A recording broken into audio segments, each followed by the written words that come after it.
Friends, welcome back to my channel. இன்றைக்கி நம்ம என்ன பார்க்க போகிறோம் அப்படின்னா காளான் கொத்துக்கறி. இதை லஞ்சுக்கும் வச்சுக்கலாம், டிஃபனுக்கும் வச்சுக்கலாம், எல்லாத்துக்குமே செம்ம சூப்பராக இருக்கும். வாங்க எப்படி பண்ணலான்னு பார்க்கலாம். அதுக்கு தேவையான பொருட்கள் பார்த்துக்கோங்க. இந்த ரெசிபிக்கு ஃபஸ்ட்டு நம்ம ஒரு மசாலா பொடி ரெடி பண்ண போகிறோம். அதுக்கு ஒரு கடாய் எடுத்துக்கோங்க. அதில் 1 டேபிள் ஸ்பூன் அளவு கொத்தமல்லி விதைகள், 1 டீஸ்பூன் சோம்பு, 1 டேபிள் ஸ்பூன் அளவு ஜீரகம், 1 டீஸ்பூன் மிளகு, 1 அன்னாச்சி பூ, 2 துண்டு லவங்கம், பட்டை, 2 ஏலக்காய், 4 கிராம்பு சேர்த்துக்கலாம். அடுத்ததாக 2 குச்சி கருவேப்பிலையும் இந்த மாதிரி உருவி சேர்த்துக்கோங்க.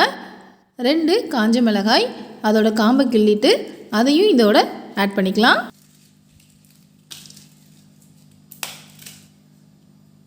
6 முந்திரி பருப்பு, அதையும் சேர்த்துக்கலாம். இதை இப்போ நல்லா வறுத்தெடுத்துக்கலாம். ஃப்ரெண்ட்ஸ், நீங்கள் புதுசாக நம்ம சேனலை பார்க்குறவங்களா இருந்தீங்கன்னா நம்ம சேனலை சப்ஸ்கிரைப் பண்ணிக்கோங்க. பக்கத்தில் இருக்க பெல் ஐக்கானையும் கிளிக் பண்ணிக்கோங்க. அப்படின்னா தான் நான் இந்த மாதிரி வீடியோஸ் போட்டதும் உங்களுக்கு நோட்டிஃபிகேஷனில் காட்டும். நீங்களும் அந்த வீடியோஸை உடனே பார்க்கலாம். எல்லாத்தையும் நல்லா வறுத்தெடுத்தாச்சு.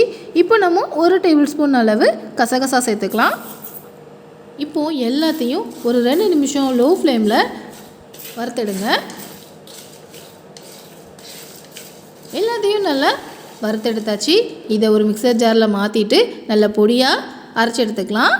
காளான் கொத்துக்கறிக்கு தேவையான ஸ்பெஷல் மசாலா வீட்டிலே ரெடி பண்ணியாச்சு. அடுத்ததாக ஒரு மிக்சர் ஜார் எடுத்துக்கோங்க. அதில் 4 தக்காளி பழம் சேர்த்துக்கோங்க. நான் சின்ன சைஸ் தக்காளி பழம் தான் 4 எடுத்துருக்கிறேன்.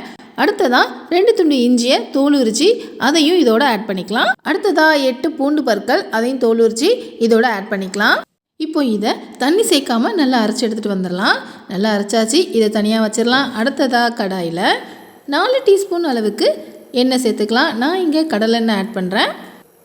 அடுத்ததாக 1 டீஸ்பூன் அளவு சோம்பு, அடுத்ததாக கொஞ்சமாக கருவேப்பிலை, அதாவது 2 குச்சி கருவேப்பிலை உருவி சேர்த்ததுக்கப்புறமா இந்த கருவேப்பிலையும் சோம்பும் நல்லா பொரிய விடுங்க. அது நல்லா பொரிஞ்சு வரட்டும். 2 நல்லா பொரிஞ்சு வந்ததுக்கப்புறமா 2 பெரிய வெங்காயம், அதை இந்த மாதிரி பொடி பொடியாக கட் பண்ணிக்கோங்க. அதாவது 1 கப் அளவு நறுக்கிய வெங்காயம், அதையும் சேர்த்துட்டு நல்லா வதக்கி விட்டுக்கலாம். ஃப்ரெண்ட்ஸ், நீங்கள் இன்னும் நம்ம சேனலை சப்ஸ்கிரைப் பண்ணாமல் வீடியோவை பார்த்துட்ருக்கீங்க அப்படின்னா ப்ளீஸ் சப்ஸ்கிரைப் பண்ணிக்கோங்க. பக்கத்தில் இருக்க பெல் ஐக்கானையும் கிளிக் பண்ணிக்கோங்க. வெங்காயத்தை நல்லா வதக்குனதுக்கப்புறமா நம்ம ரெடி பண்ணி வச்சுருக்கிறோம்ல தக்காளி, இஞ்சி பூண்டு போட்டு அரைச்ச பேஸ்ட், அதை இதில் ஆட் பண்ணிக்கலாம். இந்த பேஸ்ட்டில் இருக்கிற இஞ்சி பூண்டோட பச்சை வாசனை, தக்காளியோட பச்சை வாசனையும் போகிற வரைக்கும் நல்லா இதை வதக்கி விட்டுக்கலாம். எல்லாத்தையும் நல்லா வதக்கி விட்டதுக்கப்புறமா தேவையான மசாலா பொடிகள் நம்ம ஆட் பண்ணணும். மசாலா பொடி ஆட் பண்ணும்போது அடுப்பை லோ ஃப்ளேமில் வச்சுக்கோங்க. அப்படி இல்லைன்னா ஆஃப் பண்ணிடுங்க. ஏன்னா ஹை ஃப்ளேமில் வச்சுட்டு மசாலா பொடி ஒன்றுனா போட்டுக்கிட்டு இருக்கிறதுக்குள்ளே அந்த மசாலா பொடி கருகி போக வாய்ப்பு இருக்குது. அதனால் லோ ஃப்ளேமில் வச்சுக்கலாம். மஞ்சள் தூள் 1/4 டீஸ்பூன் அளவு, மிளகாய் தூள் உங்கள் தேவைக்கேற்ப ஆட் பண்ணிக்கலாம். நான் இங்கே 1 டீஸ்பூன் அளவு ஆட் பண்ணுறேன். அடுத்ததாக காயம் ஒரு பிஞ்ச் அளவு சேர்த்துக்கலாம். உப்பு தேவையான அளவு, நான் இங்கே 1 டேபிள் ஸ்பூன் அளவு உப்பு ஆட் பண்ணியிருக்கிறேன். கடைசியாக நம்ம ஃபஸ்ட்டு ரெடி பண்ணோம்ல இந்த காளான் கொத்துக்கறிக்கான ஸ்பெஷல் மசாலா தூள், அதை 4 டேபிள் ஸ்பூன் அளவுக்கு சேர்த்துக்கலாம். இந்த மசாலா தூள் தான் நம்ம காளான் கொத்துக்கறிக்கு செம டேஸ்ட்டை கொடுக்க போகுது. ஏன்னா அண்டிப்பருப்பு, அதாவது முந்திரி பருப்பு ஆட் பண்ணியிருக்கோமா, கசகசா, பட்டை, கிராம்பு, ஏலக்காய், நட்சத்திர சோம்பு எல்லாம் யூஸ் பண்ணி நம்ம இந்த பொடியை ரெடி பண்ணியிருக்கனால காளான் கொத்துக்கறியும் செம டேஸ்ட்டாக வரும். இந்த பொடியை சேர்க்கறதுனால காளான் கொத்துக்கறிக்கு தேவையான எல்லா மசாலாவையும் நம்ம இப்போ ஆட் பண்ணியாச்சு. எல்லாத்தையும் சேர்த்துட்டு இந்த மாதிரி நல்லா கிளறி விட்டுக்கோங்க. அடுத்ததாக இந்த காளான் கொத்துக்கறிக்கு தேவையான தண்ணி சேர்த்துக்கலாம். நான் தக்காளி பேஸ்ட் அரைச்ச மிக்சர் ஜாரையே நல்லா கழுவி இதில் சேர்த்துக்கிறேன். கட்டிகள் இல்லாமல் நல்ல மசாலா தண்ணியோட தண்ணியாக நல்லா மிக்ஸ் ஆகிற மாதிரி கிளறி விட்டுக்கோங்க. உங்களுக்கு தேவையான அளவு தண்ணியை சேர்த்துட்டு நல்லா கிளறி விட்டதுக்கப்புறமா அதை டேஸ்ட் பார்த்துக்கோங்க. உப்பு உரப்பு எல்லாம் கரெக்டாக இருக்கா அப்படின்ட்டு. வேணும்னா உப்பையும் உரப்பையும் இன்னும் கொஞ்சம் ஆட் பண்ணிக்கலாம். அடுத்ததான் ஒரு மூடியை போட்டு ஒரு 5 நிமிஷம் நல்லா மூடி விட்டு கொதிக்க விடுங்க. லோ ஃப்ளேமில் இருக்கட்டும். அந்த நேரத்தில் நம்ம காளானை நல்லா கழுவி எடுத்துகிட்டு வந்துடலாம். 200 கிராம் அளவு காளானை நல்லா கழுவிட்டு இந்த மாதிரி பொடி பொடியாக கட் பண்ணி எடுத்துக்கோங்க. 5 நிமிஷம் லோ ஃப்ளேமில் நல்லா கொதிக்க விட்டாச்சு. இப்போ மூடியை ஓப்பன் பண்ணிவிட்டு நம்ம பொடி பொடியாக கட் பண்ணி வச்சுருக்கிறோம்ல காளான், அதை இதில் சேர்த்துக்கலாம்.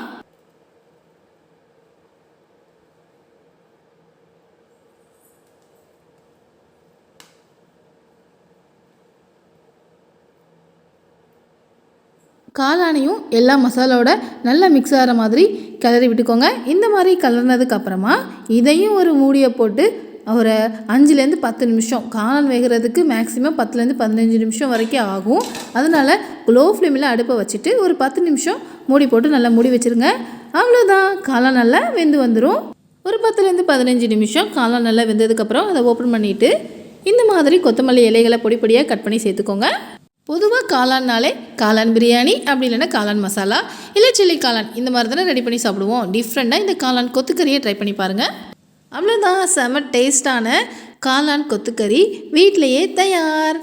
இந்த காளான் கொத்துக்கறியை நம்ம லஞ்சுக்கு ரைஸோட கூட வச்சு சாப்பிட்லாம், நைட்டு டிஃபனுக்கு சப்பாத்தியோட கூட வச்சு சாப்பிட்லாம். செம டேஸ்ட்டாக இருக்கும். அது மட்டும் இல்லாமல் இந்த காளான் கொத்துக்கறியை இட்லி, தோசை, சப்பாத்தி, பூரி, இந்த மாதிரி டிஃபன் ஐட்டங்கள் எல்லாத்துக்குமே நம்ம வச்சு சாப்பிட்டுக்கலாம். ரொம்ப டேஸ்ட்டாக இருக்கும். இந்த வீடியோ உங்களுக்கு பிடிச்சிருந்ததுன்னா லைக் பண்ணுங்கள். மறக்காமல் உங்கள் ஃப்ரெண்ட்ஸ்க்கும் இந்த காளான் கொத்துக்கறியை ஷேர் பண்ணுங்கள். மறக்காமல் நம்ம சேனலையும் சப்ஸ்கிரைப் பண்ணிக்கோங்க. இதே மாதிரி வேறொரு ரெசிபியில் மீண்டும் சந்திக்கலாம். தேங்க்யூ, பாய்.